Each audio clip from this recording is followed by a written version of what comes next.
Wherever you go, whatever you do, throw a little at it. Omax, Vest and Briefs.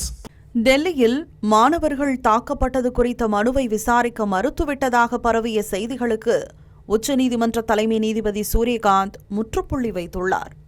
Delhi Jantar Mantar போராட்டத்தின் போது மாணவர்கள் மீது காவல்துறையினர் தடியடி நடத்தியதாக குற்றச்சாட்டுகள் எழுந்தன.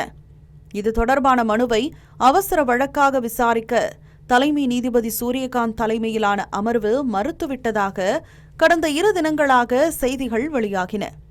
இந்நிலையில் இது குறித்து விளக்கமளித்த தலைமை நீதிபதி சூரியகாந்த் பதிவுத்துறையிடம் சரிபார்த்ததில் இது தொடர்பாக அதிகாரப்பூர்வமாக ஒரு பக்க மனு கூட தாக்கல் செய்யப்படவில்லை என்பதை உறுதிப்படுத்தினார்.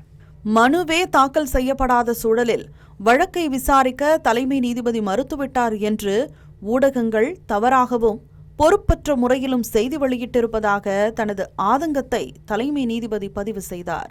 இந்த மாதிரி யூஸ்ஃபுல்லான இன்ஃபர்மேஷன்ஸை தெரிஞ்சுக்க தமிழ் ஜனம் சேனலை சப்ஸ்கிரைப் பண்ணுங்க.